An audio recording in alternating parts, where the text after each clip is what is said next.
JamesAllen.com is the online destination to easily design a customized engagement ring and save up to 50% compared to traditional stores. You pick a diamond, whether it's lab-created or earth-created, James Allen has over 200,000 conflict-free stones. Then you pick your ring setting and metal. And if you need some help, they have real-time diamond consultations available, where an expert can walk you through it all. Get 25% off your order at JamesAllen.com code podcast. That's JamesAllen.com code podcast.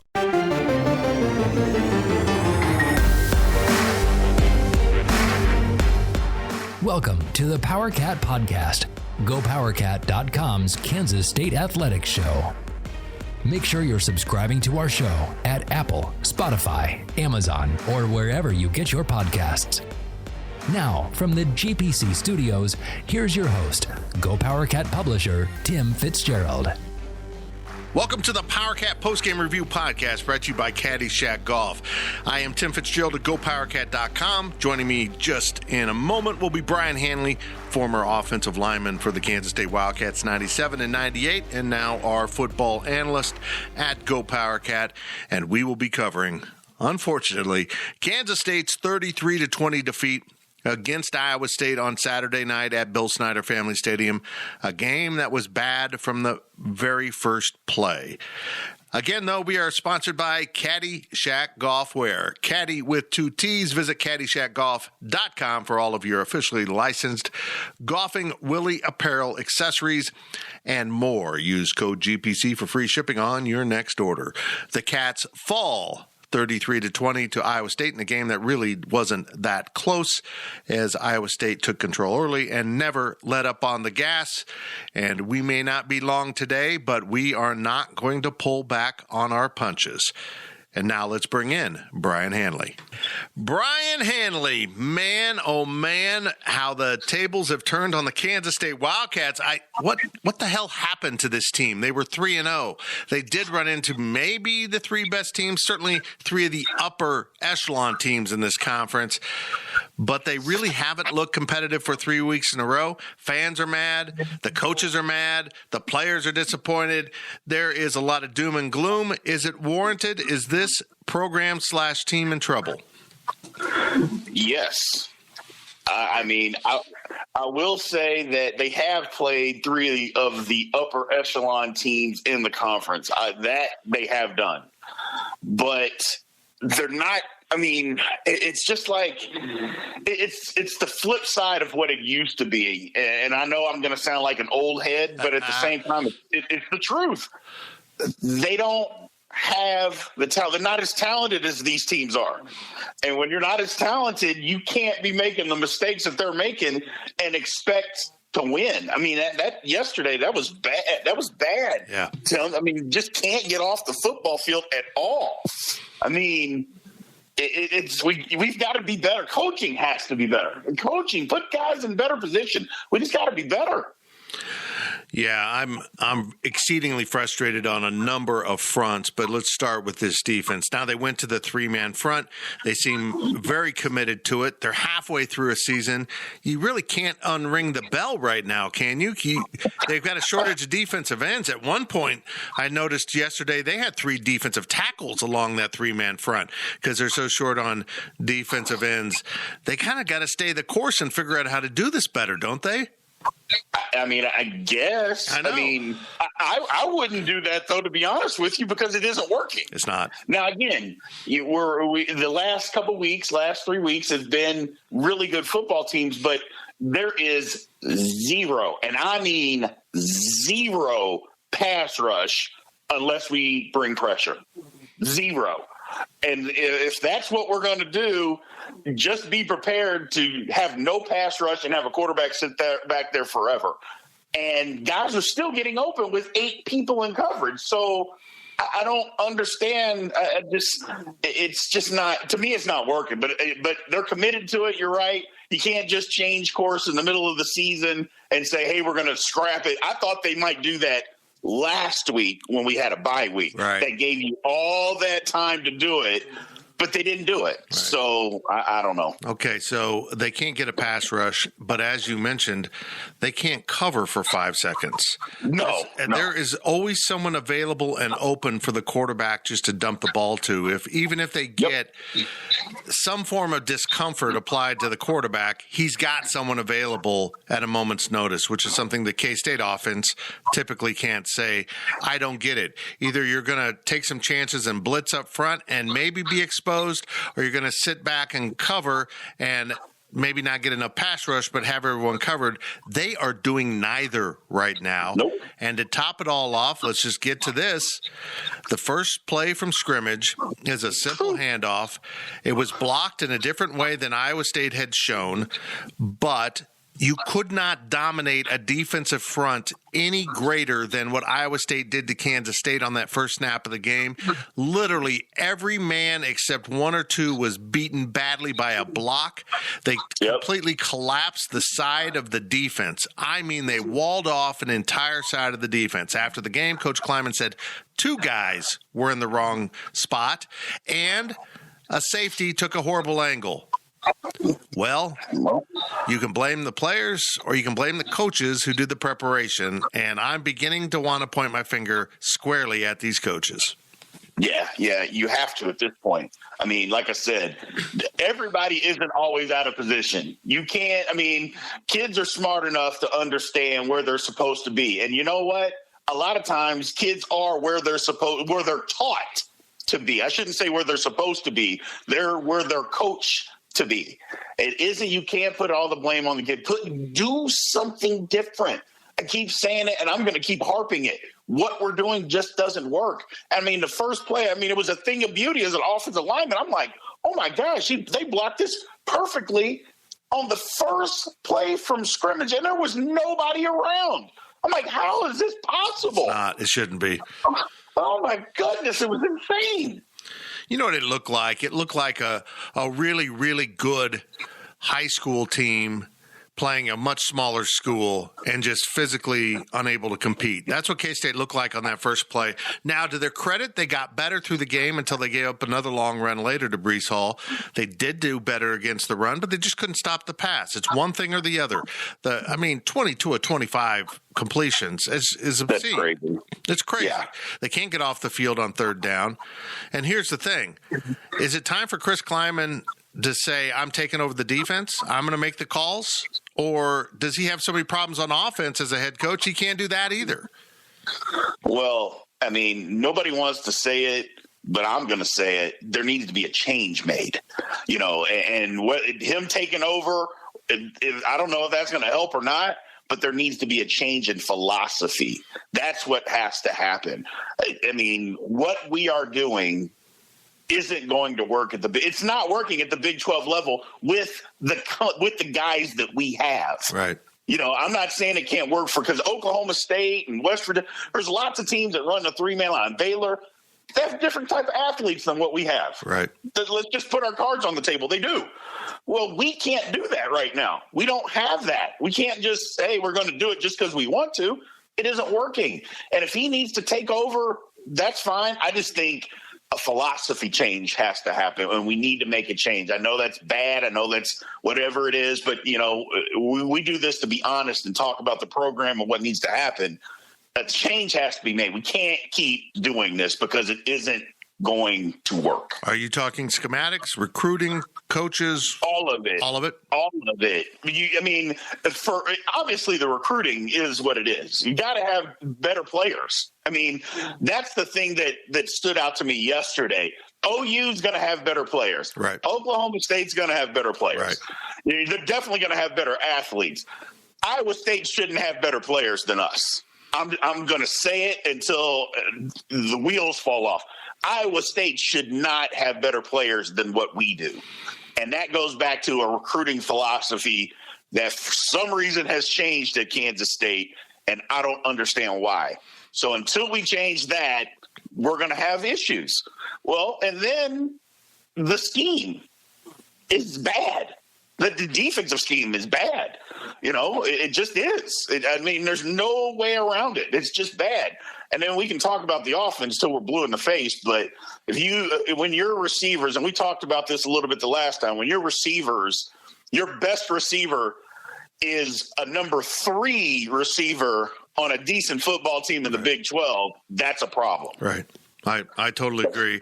And I always shy away from play calling as a source of my blame, because pretty much play calling often comes down to this. If the play works, it was a brilliant call. If it doesn't work, it was a horrible call. I mean, simplistically looking at a game, that's how so many people, including media, react to results on the field. But K-State's down, and they're running the ball. K-State's down. They're not in hurry up. K-State's down, and I got the feeling they're like, well, let's try to score again by taking as much time off the clock so this looks better than it actually is. And that's not the way I want a team that I'm covering to play football, to lessen the amount of defeat. And I'm not saying that's what they were doing, but it sure as hell looked like that's what they were doing in the fourth quarter. It absolutely did, Tim. I mean, we're not in a hurry up. We're running the football. And I'm like, in the back of your mind, are you just thinking because you know you can't stop them on defense, so we're not going to try to score quickly, or give it up on downs. We're not going to do things. We're just it didn't make any sense to me, and it didn't look like we were trying to win. They were just trying to save face. And I know it's not a team this is the type of team that, as far as playing, that you want to cover that plays that way. And as fans, I can tell you, I watched the game yesterday with 10 K-State fans, and everybody was upset at literally just what you said. Literally just what you said. It was terrible.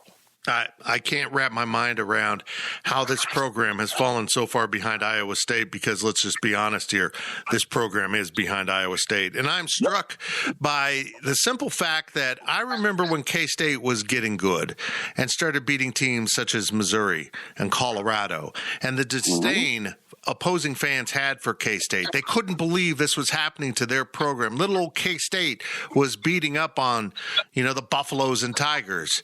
And I see our fans, the Kansas State fans, reacting the same way to Iowa State now. It is really hard to accept that Iowa State has not just supplanted K-State in the Big 12 pecking order, but stepped way above K-State in the last 2 years and and put a giant gap between these programs. And the gap is only going to continue to grow, because the simple truth of the matter is, Brien, Iowa State is kicking Kansas State's ass, not just on the football field, but on the recruiting trail. And the talent gap gets bigger and bigger. And this didn't start with Kleiman. This started before he arrived. This started with the group of coaches and recruiting analysts that looked at Breece Hall as a running back out of Wichita, who they may not have ever gotten, but they saw a linebacker. They saw a damn linebacker, not a running back. And so this problem has been around, and it's time to solve a problem. I've said it for years. Until you start recruiting like you did when K-State became good, things change. Things have changed. You can't go and get all the best junior college players anymore. Teams figured that out. They figured out, how is K-State getting these guys to come there? Well, they were already in Kansas. And nobody came here to get them. Well, now people are coming to get them. Yep. Well, now you got to get a little bit more inventive. You have to broaden your horizons and get deeper into what you were doing. You were getting the guys out of Texas. You were getting the guys out of Florida. But you know what? You have to have young, innovative coaches to go do that. And that's what they did when K-State got good. That's what was happening. We don't have that anymore. We don't have guys that can go into those places. And, you're going to swing and miss sometimes. That's part of it. You're not going to get everybody that you want. And you might go 2 years without getting somebody. But you know what? The third year, you'll get some people. The fourth year, you'll get some people. And until we come to that fact and stop settling for constantly getting 5 2-stars and 15 3-stars, and until we go and try to get more people, and I'm not even saying we have to have all 5 stars. That's not reality at K-State. It just isn't. But you can go get guys out of these big high school football breeding grounds for Division I players. We can do that, and we don't. And Iowa State is the perfect example of showing exactly what can and can't happen. It strikes me when Chris Kleiman's hiring a coach, he's focused on the coach, and I get that. You know, you don't want a dead weight on your coaching staff. That might already be happening, but that's not his goal. And recruiting seems to be secondary to all of that. I want a great coach, and then we'll go recruit. I'm sorry, you're going to have to pick your battles, and you're going to have a couple dudes on your staff, like Iowa State does, and they might be good coaches too, but they are incredible recruiters, and including one that's just killing K-State and Kansas City. Why don't you go throw money at that dude and make him a coordinator of some title?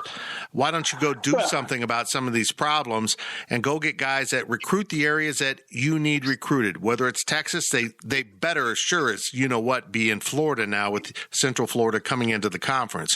Get into these places and do it quickly because you are falling so far behind in talent, and I don't think the transfer portal is your only solution here. It's part of it, but it's definitely not the only solution, and you're exactly right. But let's take it a step further. It's college coaching. 65% of college coaching is getting the guys to your campus. It just is. If you don't have the guys, you can't be good. You got to go out there and get the guys, you know, that can make your program. That's just part of it. We got to do it. We used to do it. And we don't do it anymore. And you're right. It didn't just start with this coaching staff. It didn't. It was before that. Got to be better. We just have to be better. Okay, let's take a short break here. That's the first half of the Powercat Postgame Review, sponsored by Caddyshack Golf. We'll be right back. GoPowercat.com's Powercat Podcast continues after this short break. Is your January looking dry? Get some lotion. Get a humidifier. And better yet, get Drizzly, the go-to app for drink delivery. With Drizzly, you can compare prices across local stores to get the best price on a huge selection of drinks perfect for dry January. Every single time. Non-alcoholic wines? Have a look. Ready-made mocktails? Grab a straw and order them up. Beer without the alcohol? Yep, take your pick. You can find all of them here, in the app, in that phone that's in your hand. Could it be any simpler? Nope, not a chance. So shop for great deals on all your dry January beverages or other drinks and get them delivered to your door or blanket fort, maybe. Download the Drizzly app or go to drizzly.com. That's DRIZLY.com. Must be 21 plus, not available in all locations. And don't forget to lotion up your elbows. They're looking a little dry. My days working, taking care of my little ones can be a lot. I checked out care.com and it was so easy for me to find local, experienced, and background check sitters. Finding our babysitter was way more affordable than I thought. Care.com makes it super easy. Search for qualified candidates. You can view their profiles, read reviews and ratings, check their availability, send messages directly, get the help that you need. Care.com should be every person's go-to. Welcome back to the Powercat Podcast. Now, let's return to the GPC studios. Welcome back to the Powercat Postgame Review Podcast. We will continue breaking down Kansas State football, the lost Iowa State, where the program's headed with Mr. Brien Hanley right after this. For K-Staters, by K-Staters, jackets, hats, polos, t-shirts, golf accessories. Caddyshack Golf, wear caddy with 2 T's. Visit caddyshackgolf.com. Use code GPC for free shipping on your next order. Okay, let's take on the next topic here. That place was absolutely rocking before kickoff. It was almost sold out, still not quite there, but it was a great college football environment. And from the first play, you come out and you don't line up right, and you give up a 75-yard touchdown run. I'm one of those people that can be really caustic about fans, how they behave when they leave. I wanted them back in the stands for the third quarter, unlike what they've been doing. I get on fans. Well, I'm just going to say this. K-State football, you don't deserve those fans. You don't deserve a packed 50,000-seat stadium cheering you on with that kind of performance. You're going to lose fans. And let's just cut to the chase, Brien. Texas Tech, this is as big a game as I remember for K-State football in a long time, because you know why? If you lose this, you might be the 9th best team in this conference. Yep, because and this is not a gimme. I mean, this is going to be an extremely tough football game. But you just start looking down the road. It's like, well, TCU, well, I don't know. Baylor, I don't know. You just start looking, and I'm like, well, where are we going to get these other wins outside of Kansas? Like, where are we going to get these wins at? I'm like, and I know they're capable, but again, we just got to do something different. We've got to change some of the things that we're doing. And again, just maybe it's more aggressive play calling on both sides of the football. Maybe that's it, because my thing is we're going to run into teams that throw the football, and Texas Tech, you know what they're going to do. And you just got to be able to generate pressure, but you got to be able to cover them too. But you're right. This is a huge football game. It's huge for the direction of the program. These next 3 games, and I don't want to just heap a whole bunch of undue pressure on, but it is due at Tech. Come home, play a pretty good TCU team, go to Kansas. Brien, if they're serious about picking up K-State football, moving it forward this season, 3-0. You got to go 3-0. You just have to. Yep. 2-1, okay, that's survivable. I get it. You're now 5-4, but you got to get your confidence back. You got to get your feet back under you, because this team, this program, this coaching staff, even Chris Kleiman in postgame, they look rattled, man. They look rattled. Yeah. It looks like their confidence has been broken. Yep, it does. It looked like that yesterday. It looked like that their confidence was just shot. And how you get it, like I said, I was a big believer in the bye week, and a big believer, and that's how you get better, and that's how you change the direction. If things are going sideways, the bye week, it came at a perfect time. Yep. You change things around. Well, it didn't seem like anything changed, which is disheartening, to be honest. It's disheartening that it didn't seem like nothing changed from through the bye week to yesterday. It's just, I don't know. I don't want to sound like the defeated person, but at the same time, you're correct. We have to win these football games. But I'm also not a person of, you know what, this is college football. It's pressure. Either you can handle it or you can't handle it. And if you can't, then maybe you shouldn't be here. That's just my philosophy. It's the way I feel about it. It's big time college football. That's pressure. And you need to win the football games, period. It's unbelievable that they can look so good against Stanford, against Nevada, even with a backup quarterback. And now that they go up against teams that might be superior to them, they kind of become a lesser team. They don't seem – maybe it is just the other team's better, but they don't seem to be playing with the same enthusiasm that they did. They don't seem to be executing as precisely as they did. They just seem rattled and out of sorts, and I don't get it. I don't get it at all.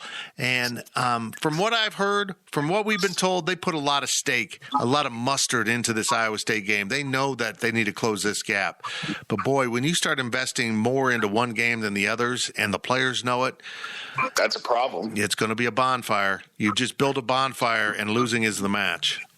Yep, that's exactly right, man. You can't. If you do that, it's like I said, you're risking a whole lot. And then when you lose – then what? Because now the players start questioning, can we win? Should we win? Are we doing the right things? And you can't have that in the locker room. You can't have that in your program, because it's just, it's all downhill from there. So we got to flip the switch. It just has to be flipped, period. It just has to be. Yeah, I don't know how they rally their troops, how they get guys to lift up their heads and be enthusiastic about going to Lubbock. It's a tough place to play.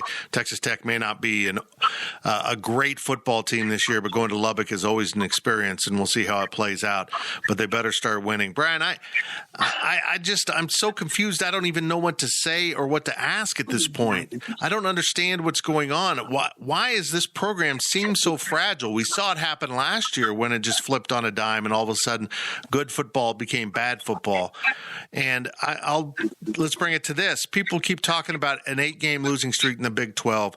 And I'm one to say, you know what? Last year was just so screwed up for Kansas State. I know everyone went through the pandemic, but every program was at a different point in their construction. And I just think it caught K-State at a horrible time, particularly when you have a quarterback get injured like Skylar Thompson. And bluntly put, someone on our staff said this, and it's a pretty good point. I really didn't see that great a difference between this year and last year, except for Skylar Thompson is a much more competent quarterback than Will Howard was at that point of the season on the road. This game could have been 45-0 with a few other things going. I'm just not sure how they regroup at this point. Is there a secret here that can be unveiled to get this team to start playing again at the level at which they're capable of playing? Because they've shown it. I'm baffled. Well, one thing that they can do is, I mean, they on the offensive side of the ball, we can run the football, but you got to put some more emphasis on running. And I think at some point we have to say we're going to use our tight end is going to be better. We're going to throw the ball deep down the field, run some trick plays. I think that the offense can be better, but the offense is being affected by the defense right now, Tim. That's what I believe. That's what I see, is that it seems like the play calling and even the offensive output is being affected by, okay, we have to be perfect. Because if we're not perfect, something's going to happen on defense, and we got to be able to make it back real quick. And you can't go into football games like that. You can't think that way. You just have to do what you do and then figure it out.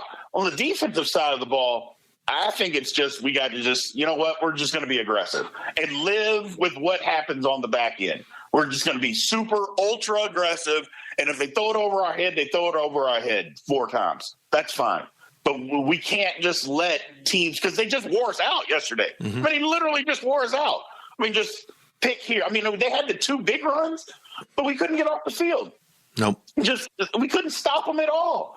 So we got to do something. I don't know. I was really shocked when I looked at the third down conversions. They were only, 9 of 15. It felt like they were 16 of 15. It literally felt like they never stopped them on third down because there were some key drives where they couldn't get off the field. Offensively, I remember looking at this offense when Chris Kleiman was hired and he was bringing Courtney Messingham, and I studied this North Dakota State offense. I broke it down. I thought it was effective. I thought it was fun. I thought it would work in the Big 12. And here's my problem. They're not running the same damn offense. They are not calling plays like they did at North Dakota State. Maybe it's just as simple. They were so much better. Even the bad plays worked. And maybe that just created a false sense of confidence with play calling. But I don't see any creativity in play calling. Maybe a little bit against Oklahoma, it looked better. But I just saw things on Saturday that were completely baffling. What the hell are you trying to accomplish on offense? Hey, Joe Irvin is rolling. Let's take him out. Hey, don't understand that. Hey, the tight ends are probably available. Well, let's not pass to him until the game's over, and we're going to find a matter baby a couple times on the last drive. They threw to tight ends. They threw to backs. They were creative in who they handed the ball off to. They had different formations. They did a lot of movement. It's almost like they've dummied things down because this group can't get it. I don't know what's going on. This offense sucks. The play calling sucks. It's so wildly inconsistent. I'm just at my wit's end when they were not in any way trying to hurry up in the fourth quarter when the game was still within striking distance.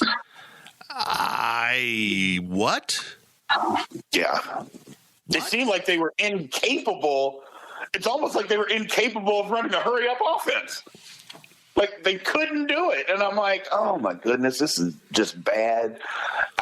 You're right, though, Tim. You are right. The offense is not good. And look, if nobody else wants to say we have to make a change there, I will say it. You got to get a different offensive coordinator. This philosophy isn't working. It's not working. And again, it's just what you said. We get guys running downhill. Joe Irvin, I couldn't believe it. Everybody was like, man, he's running really, really hard. 3-play, and then he comes out. I'm like, well, hold on here. What are we doing? He won't throw it to the tight end. Now, granted, we had some receivers that we were hitting them in the hands, and they weren't catching the football. But at the same time, they're only going to be as good. I mean, with that, we know that receiver is an issue for us. I mean, it just is. Whether anybody wants to say that or not, it's an issue for us. But we got to make a change at the offensive play calling. It has to happen. It just has to happen because it's so predictable. You can predict everything that's coming these days with K-State's offense. And if I can predict it just watching on TV, the coaches that are watching film and understand tendencies, you know that they understand what's going on. It's a mess. It's just a mess. And then special teams, the bread and butter of Kansas State football, absolutely falters in the face of important plays. I feel badly for Tatum Winkle. Maybe he's not, this is weird to say, maybe he's not a short field goal kicker because apparently his 2 misses have been close in that he just can't get the angle right on them. Saturday's was just a mess. Maybe you have to go to someone to be your short field goal guy. He can kick the extra points, although he missed one of those. If K-State's not winning special teams, they don't have a chance. I don't know how K-State was hanging around in that game after missing a field goal, after missing an extra point. I mean, you just stop and break it down. This whole game is different if special teams don't buckle. Yeah, it was that part was surprising. That was one of the things that we said that they had to win in order to win. Right. And they absolutely didn't do that. And that wasn't good. I'm just like, well, if we're going to be bad on special teams, which, I mean, we have no chance to do what we're trying to do. Everything has to be corrected at this point. Everything just has to be corrected. Just need a total rinse out, whatever you want to call it, and start fresh and just do something different and start tomorrow. And just ingrain it in guys' heads. Hey, guys, look, the season isn't over, okay? And maybe that's how you can play it. We played 3 really, really good football teams, okay? I'm not saying that the other teams aren't good, but these are really, really good football teams that we played in a row. We're 3-3. It's time to start fresh and win the rest of the season. If you break it up that way, and maybe the guys will respond. Maybe that's how you get them to respond, is by saying it's a brand new season. Right. Let's win this season. We win the second half of the season. And if you break it down that way, the guys can respond to that. And maybe that's a way to look at it, especially for us fans. I don't want the fans to be defeated. I know we're not happy right now, but I don't want us to be defeated and just say, you know what, let's win the second half of the year and then let's go recruit and let's go get better. Exactly. As I mentioned, at Tech, TCU comes to Manhattan on October 30th. Putting a little scare into Halloween right there. Go to KU. Come home and play West Virginia and Baylor. And Baylor is surprisingly good. Then you close at Texas. It almost feels like, with the exception of Kansas, the pressure gets ratcheted up every step of the way. If you skip over Kansas and look at it, Tech, TCU, West Virginia, Baylor, Texas. And it gives you an opportunity to maybe build a head of steam. If you really embrace that you're 0-0, let's just move on. That didn't go well. Let's focus on fixing what we can fix in the short term and how to generate some pressure on the quarterback. How do we cover better? Because, God, they can't cover right now. It's awful. Oh, my goodness. And special teams have got to get better. Everyone just has to do more, do better. And we're just not good enough right now to compete with the upper half. Fans have got to understand that. But fans need to understand this, too. Chris Kleiman isn't going to get fired. No, he's not. Every time you post that or say that, you're going to only frustrate yourself. Trust me, I know. This head coach is not going to get fired after 3 seasons. For one, I'll be blunt, his buddy is the AD. Right. Most ADs aren't going to do it anyhow, but when your friend is your boss, it's probably not going to happen. And 2, because of what the AD, Gene Taylor, did in giving him a contract extension, which I thought was silly in year 1. Hey, you did your job. Here's more money. I hate that. Right. That's killing college athletics. And now with the $15 million buyout at season's end, Chris Kleiman isn't going anywhere. He's just not. Nope. So you can be frustrated and want changes, but this is where I'm getting at. Chris Kleiman isn't leaving, but what's Chris Kleiman going to do about this if this continues through the rest of this season? What if they end up 4-8, 5-7, don't go to a bowl? Even 6-6 will piss people off, but you're bowl eligible at least.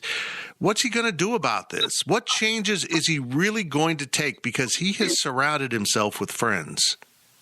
Yeah. Makes it really difficult. Well, my thing is, what does he even want to do about it? Yep. We can say, what's he going to do? What's he want to do? And it's just what you said. When you surround yourself with friends, what do you really want to do? Or what is he able to do? We talk about Coach Kleiman as this great guy. He won a lot at, the FCS level, but at this level is different. And you can't recruit the same. You've got to recruit differently than what you did there. Is he capable? Does he have the staff to go and do that? I don't believe that it's here. I've said that. I don't believe that staff is here. Now, it wasn't at the end of Coach Snyder's either. It is what it is. You got to go and you've got to change. And if you don't change, then things are going to be the same. So, that's literally the definition of insanity, expecting different results when you do the same thing. Well, nothing, if he doesn't change, and he doesn't want to change, but it might be he's not capable. Maybe he doesn't have the connections to be able to go get better guys, to go get better players, better young men. Well, then you got to bring some coaches, just what you said. Go bring some coaches in, throw some money at some coaches that have some ties into some football factories. And that's just what you have to do. We're going to have to get out of the comfort zone. I was talking to some people earlier in the week that, it's just not, we have to – the K-State way and I'm going to go, look, as long as guys aren't getting in trouble off the field, I'll take anybody. Okay. I want guys to go to class, not get in trouble off the field and win and be good football players, no matter what they are, where they come from. That's what you want. And we have to be able to settle for that and not just say, well, it's got to be the K-State way. Well, you know what? I'd rather have it the winning way. And again, with those caveats, Yep. Can't you be getting in trouble, and you got to go to class, that kind of stuff. But at the same time, I want to win. So let's go find some guys that can do that and not have them have to fit into everything that we're always doing. Let's step outside the comfort zone a little bit. It's okay to do that. Well, it's going to get interesting. We've still got a lot of football to play. So we do. Maybe a little patience. I know it's not in the fan handbook, so to speak, to be patient. I know when I'm a fan of the Kansas City Chiefs or the Royals or whatever, I'm not particularly patient, so I get it. I understand.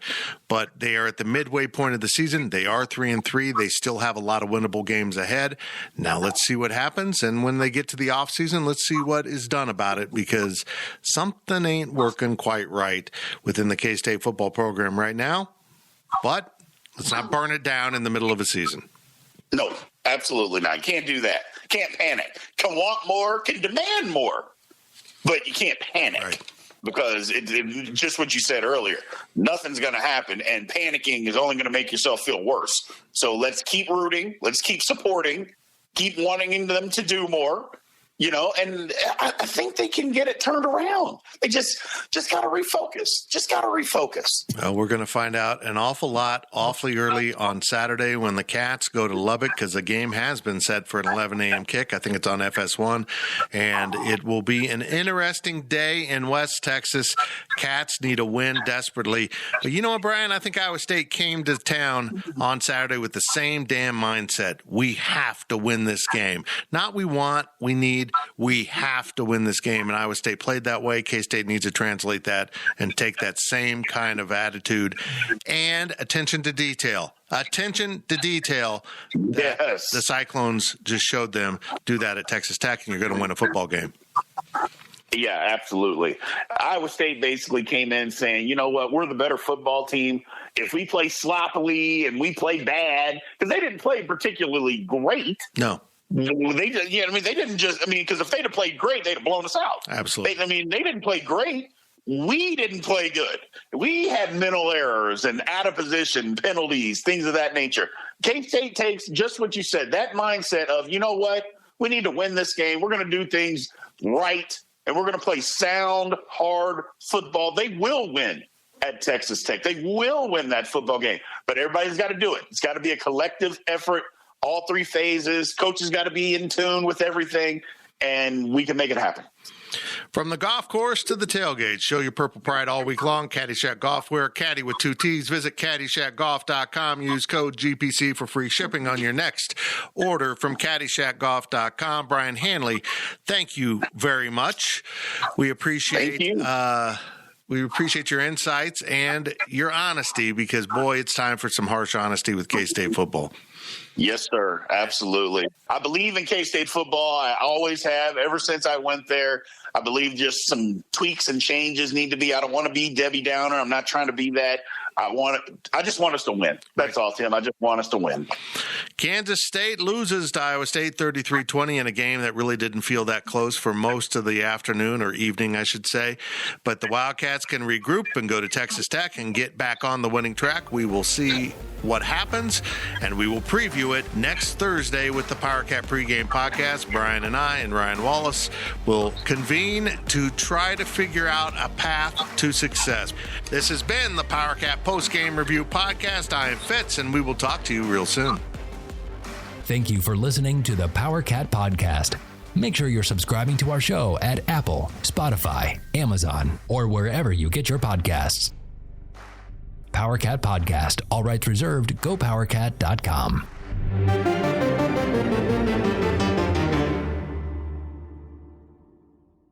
With Blue Link Plus, you can access your Hyundai Tucson Limited remotely.